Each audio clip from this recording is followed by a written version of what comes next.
Major support for Carolina Business Review is provided by Grant Thornton. Operating in more than 100 countries, our tax, audit, and advisory professionals specialize in helping companies unlock their growth potential. Novant Health, bringing you world-class technology, clinicians, and care when and where you need it. And Sunoco, a global manufacturer of consumer and industrial packaging products and provider of packaging services with more than 300 operations in 35 countries. Our current status? It's a tale of two realities right now. On one hand, a fundamentally and still expanding economy with very robust commercial activity and good prospects. On the other hand, uncertainty and some profane anxiety about geopolitical and domestic policy issues. Welcome again. Thanks so much for supporting the most widely watched and longest running source of Carolina business policy and public affairs. Panelists Chri Fitzsimon and Dr. Adolphus Belk will join this week's dialogue.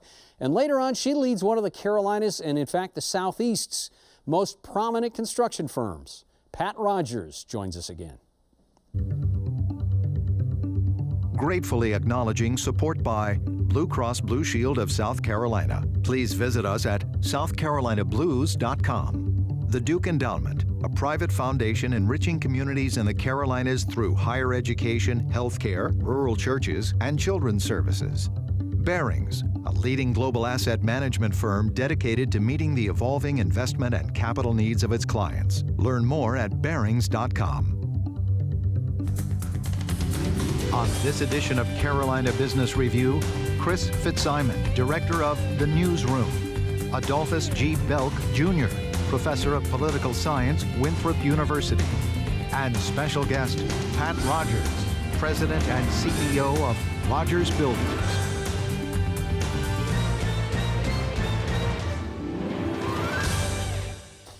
Welcome to our program. Gentlemen, happy spring. Here it has. It's sprung. Absolutely.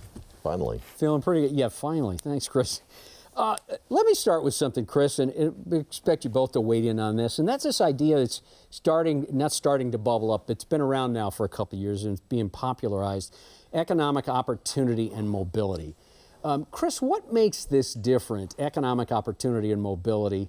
What makes it different now than it was 5 or 10 years ago when we talk about the different races and different classes? Well, I think it remains to be seen. I hope what makes it different is that people realize what's actually at stake and how much that sometimes you see economic news or you see the stock market there and you think, oh, everybody's doing well.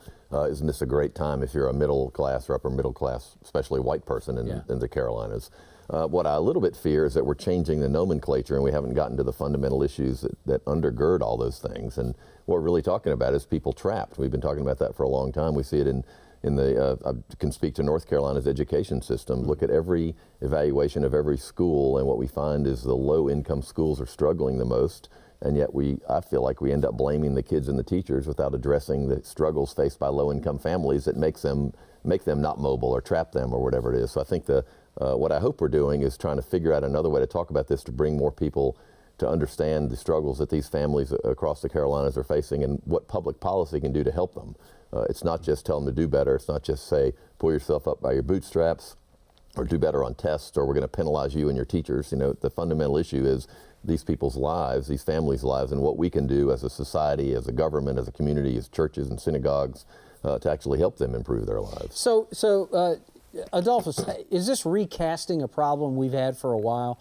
And as Chris just described it, it is at risk of being lost and maybe sanitized to something that says, well, let's not forget, this is the crux of the problem. Problem's been around for a while, but we can't always agree to the nature of the problem, and as a result, we have a difficult time hashing out potential solutions to the problem. The scholarship coming out of the 1980s suggested that what was really happening is that class had eclipsed race in terms of its importance in shaping the life chances of a particular segment of the African American community. They'd oftentimes been described as the underclass, but people have also called them the abandoned, and that for them, it was the dislocation from educational and economic opportunity because of their social class that greatest explained their condition. Well, the more recent scholarship is suggesting that even for those African Americans and other people of color who have ascended, there's still a gap in terms of securing opportunity and advantage and building on the advantages that your parents may have been able to accumulate as they were able to make the improbable jump up the social ladder. Is there Are there more sympathetic ears of those, not just affluent, but are there more sympathetic ears now to the problem, as you've both described it, to say, okay, it is a similar problem that was, but now is there a different dialogue going on around it, and are you encouraged that there's going to be some forward momentum? Chris? I think there are some different folks talking about it, but we need to do a lot more than talk about it. I do think we've gotten to the point where we finally, most policymakers, regardless of their ideology, realize the significance of the problem or the scope of the problem. One of the most depressing charts, I wish I could give the person credit, I ever saw, was a chart, just a simple, X or cross, and in the top quadrant it had wealthy kids who do very well in school. On the bottom it was wealthy kids who do very poorly in school on test. The other side was low-income kids who do very well in school and low-income kids who do very poorly. And the chances of somebody graduating from college were greater of a wealthy kid who did not very well in school than a low-income kid who did very well in school. And I always remember that as until we change that, I think this whole economic mobility and all those things are going to continue, and that's just one thing we need to do. I'd like to think policymakers get that, but from my perspective, seeing the behavior of the folks in Raleigh, Columbia, and Washington, I'm not so sure that they do. And even when we compare apples to apples, when we compare those children of color who are in these upper income environments to their white counterparts, they are still less likely to maintain or improve upon that position than their white counterparts. Adolphus, of course we don't have as much time as we need to commit to this. Why do you think that is? Well, because I think that when we talk about people's lived experiences, their political lives, their economic lives, even if people have ascended in some way, race still tends to be an important factor in terms of the types of opportunities that people have. We're still a largely segregated society. And because we're still a largely segregated society, people attend segregated schools, and the social networks and connections that might lead to opportunities are just not there for some folks, even though their parents have been able to climb. And as far as policymakers recognizing this, I think part of the problem is for a long time people have refused to acknowledge the problem because they did not think a problem existed. The argument has been that the account with people of color is square. You have a Civil Rights Act, you have a Voting Rights Act, you've had a Fair Housing Act, you've had decades now of affirmative action. What else is it that you want? Meanwhile, there were much longer cumulative disadvantages that have shaped the chances that people have had to generate wealth across generations. Okay, so one of the other, I don't want to shift gears, but we do have to shift gears. I want to bring it to something that's similar. You talk about policymakers and the importance of leading on policy and changing policy. Chris, in North Carolina, as we were talking right before the program, this happened in 1925, and that was every seat in the General Assembly in North Carolina in 1925 was a contested election. That hasn't happened until recently. Right. And only one seat now is not contested, but still the spirit of it is now in North Carolina, almost every seat, virtually every seat, is contested. What do you think that says? Well, I think it says a couple things. I think it says that the current political climate that we're in has people energized. I think more of the energy is on the side that disagrees with the president, that disagrees with the majorities in Raleigh and Columbia and Washington. I think if you look at the special elections around the country, I believe it's into the 30s now of special legislative elections that have been held around the country, and the Democrats have won all of them. And most of them, not all of them, most of them in heavily Republican districts. So I think there's a big enthusiasm sort of happening on one side of the political spectrum. Traditionally in North Carolina, the Republicans have done a very good job as a party recruiting candidates. The problem has been the Democrats have not. On the other hand, you have to make sure you say that one of the reasons it's been hard to recruit people to run is the way the maps have been drawn, and people think it's literally hopeless. Why would I run when I know there's no chance I can get elected? That's still true in a handful of districts, and I think we need to do something about gerrymandering, which is a huge priority, I think, to change our political system. But this is such an unusual year. I think people are thinking this could be a wave election year, and a lot of people have been convinced to run, thinking they have a legitimate chance, even when in many years they might not in that same district. It is an election year in South Carolina, Dr. Belk. How do you feel about that same question? About not just North Carolina's virtually all their seats being contested, but what it says? Well, I think that part of what happens during these types of contest is that the politics that take place across the nation sometimes influence what happened in states. And in South Carolina, we have a special circumstance because we have Governor Henry McMaster serving out the unexpired term of former Governor Nikki Haley. And while he's had the sort of inside advantage as the acting incumbent governor, his approval rating is about 47%. His disapproval or not quite sure is about 25%, which means he's vulnerable, which explains, I think, why we're seeing some challenges for this upcoming Republican primary. Democrats, there are a lot of Democrats in the state.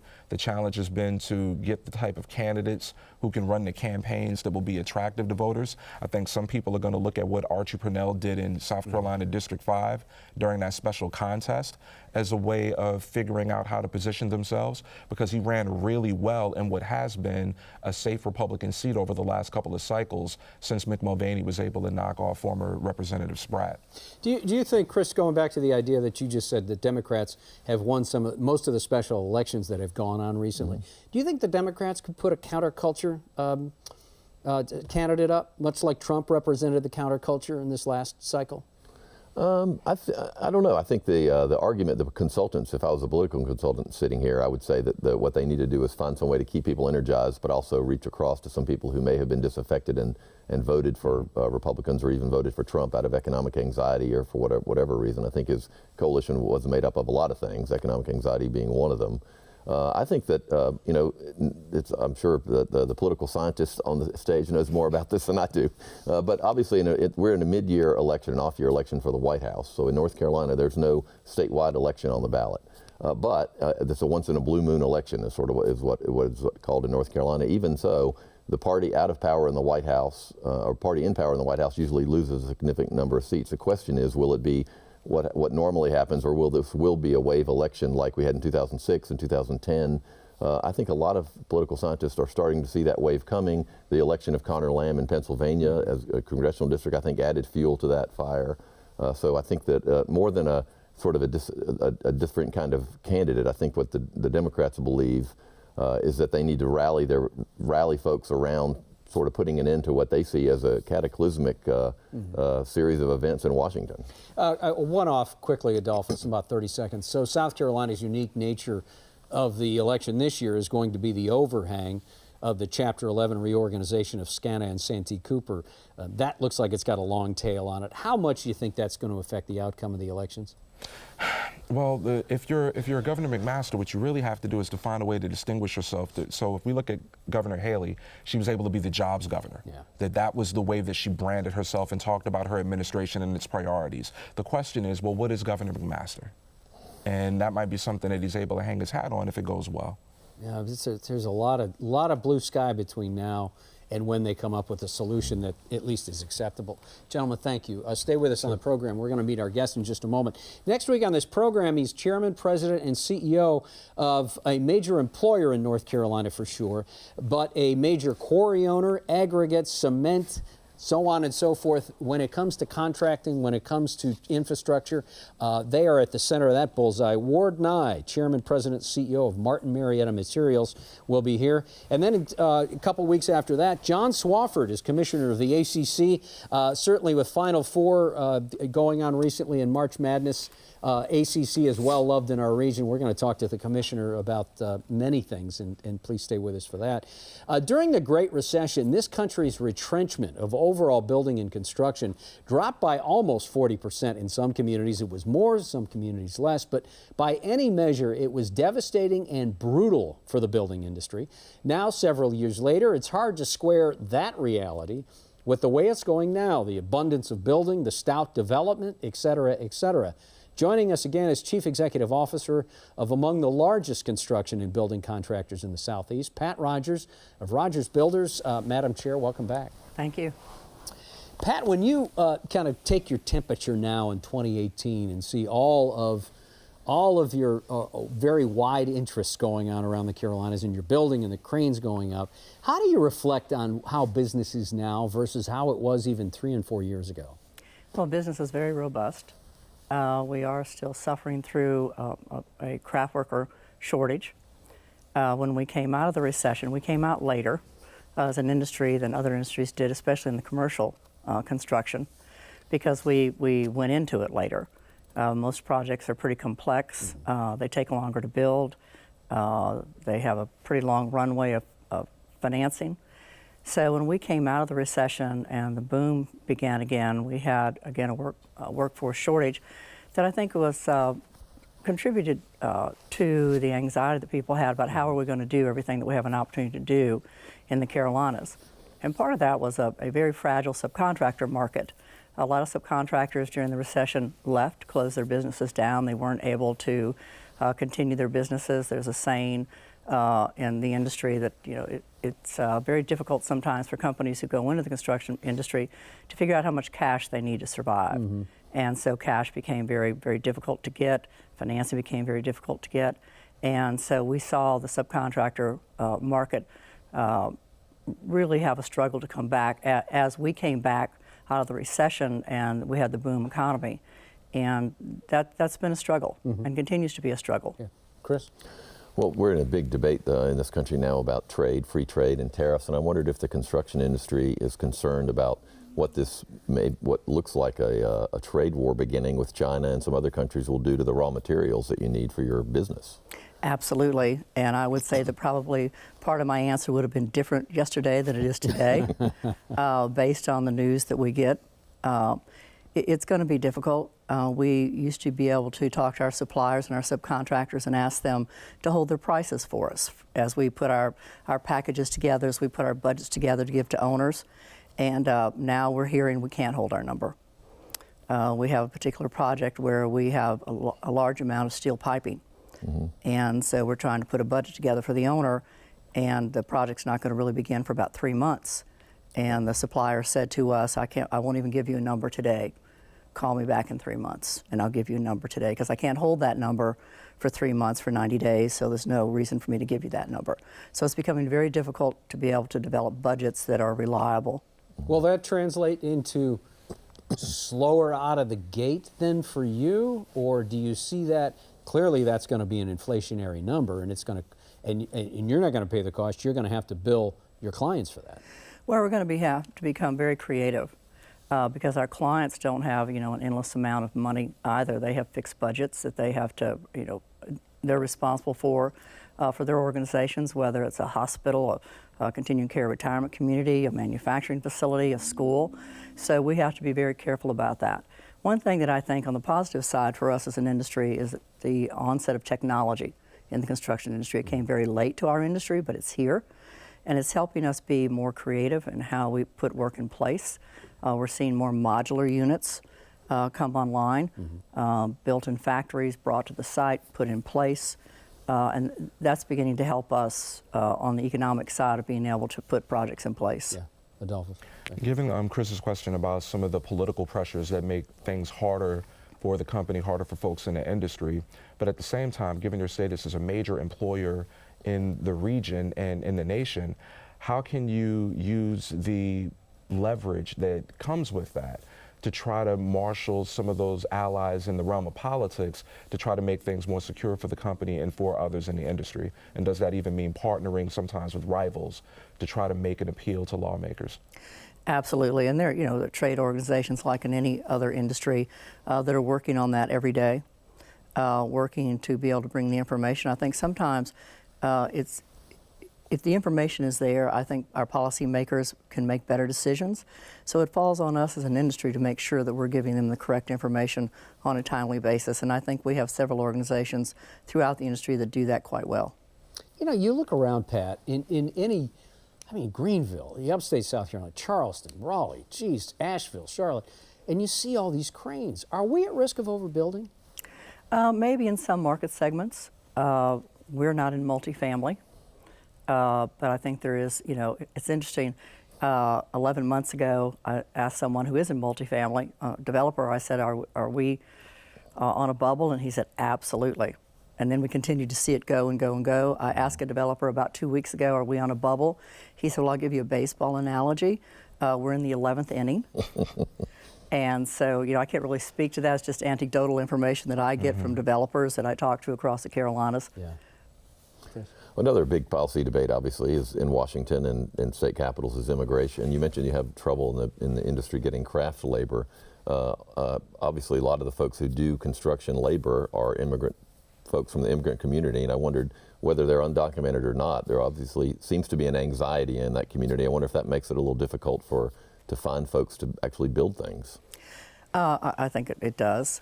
The one thing that I get anxious about is, it would be nice if we could find a policy that worked, because that would enable a whole segment of our industry anyway to be able to go to college, to go to a technical college, to go to craft worker training where they would feel more comfortable doing that. I don't, know if that exists today, if they feel that comfortable doing that. I'm very proud of the community colleges that we have in both Carolinas. If you look at how innovative they've been, not just recently, but through their entire history. If you look at Greenville, South Carolina, and what they've done, working hand in hand with private organizations, with private industry, and with the university system. You take a look at what they've done in their innovative manufacturing facility on the ICAR campus in Greenville. You look at what Wake Tech is doing. Certainly Central Piedmont's been very creative in working in public-private partnerships. You look at the Seaman example, and you look at Rowan Cabarrus Community College now getting ready to build a building on the North Carolina Research Campus. So I think community colleges are doing a fantastic job in the Carolinas, working with the university system, working with private industry. But we have to be sure that we can make all of that available, that infrastructure available to everybody. And so I think we do have a situation on the immigration policy where maybe that's inhibited a little bit. And thinking about what you just mentioned with the university systems and the challenge with workers, but also thinking about your position as a woman in what is a very male-dominated industry, what are some of the things that your company is doing to recruit people, particularly women, people of color, into the industry in different capacities when it's sometimes very difficult to break through? That's a great question. It is very difficult to break through. We started a very robust internship program many years ago, and that's been a way for us to bring people who look a little different than what you might see in our industry, and that's rapidly changing. And again, I think part of that's changing because we were becoming an industry that did things the old-fashioned way, and now with technology, we look a little bit sexier, we look a little bit better, and we're bringing people in who have an interest, and we get an awful lot of our team members through that internship program. We go into community colleges. There's a wonderful program called ACE, Architecture, Construction, and Engineering, that's in over 35 states now. And it introduces high school students to architecture, construction, engineering. We're trying to go into the elementary schools, into the middle schools, to try and, make people aware of what the construction industry really does, and the design industry really does. And ACE has been a wonderful program to help us do that. And to that, to follow up on that, it seems like you're trying to get two things here. You just talked about that, and then right before, when you answered Chris' question, you talked about this, trying to find these skills, and you were putting a stake in the ground around technical and community colleges. So what would give those community colleges and tech schools, Pat, the ability to really get done what they need to get done to feed these skilled workers, these tradesmen, these tradeswomen, into not just your industry, but in general? What's holding that back?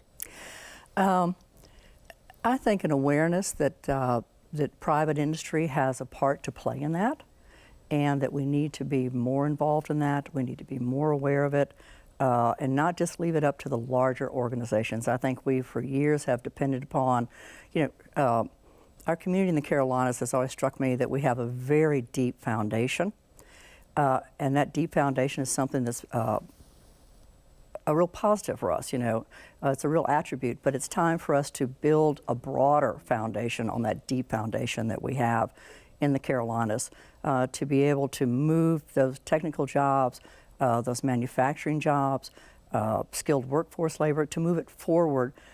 Private industry, not just the big companies, not just the Siemens, the Bank of Americas, the Wells Fargos, the Duke Energies, who have all done a great job in that Sunoco. The smaller companies, the smaller organizations have to put a stake in the ground and say, we have to become involved in this as well. We've got about a minute left, and we brushed on it a little bit. Adolphus brought it up, the idea of diversity. When you reflect on the Me Too movement, Pat, and male-dominated industry, how do you feel about it? It's an idea whose time has come, no doubt. But do you think, let's not overreact, let's make sure we get this right, let's make sure we vet this and listen? How do you respond when it comes to some of these sexual harassment issues that clearly now have bubbled to the top? I guess it's like we become more of a transparent society, and I think that's good. We have the ability now through social media for people to tell their stories. People want to hear their stories. I think it's, as you say, it's the time for people to understand what that really means, especially in the business world. And I think people are more willing to hear the stories and to listen. Really? You get that sense among your contemporaries and those females that lead organizations feel the same? I do. Yeah. I do. Okay, all right. Well, that'll be the last word. Thank you again. Thank It's been you. too long since you've been on, but thank you for taking the time. Thanks Thank for your you. leadership. Good Thank to see you. you. Thank you. Thank you. Dr. Belk, always nice to have you. Good to see you. Great to be here. All right. Chris, welcome. Thanks Good to for see having you. me back. Thank you. Thank you for watching our program. If you have any comments or questions, carolinabusinessreview.org. You can watch shows, make comments. Thank you for your support, and have a good weekend. Until next week, I'm Chris William. Good night.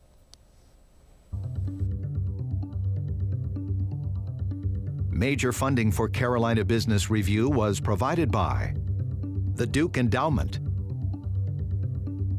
Bearings, Grant Thornton, Novant Health, Sunoco, Blue Cross Blue Shield of South Carolina, and by viewers like you. Thank you. Promotional consideration provided by Business North Carolina Magazine. For more information, visit carolinabusinessreview.org.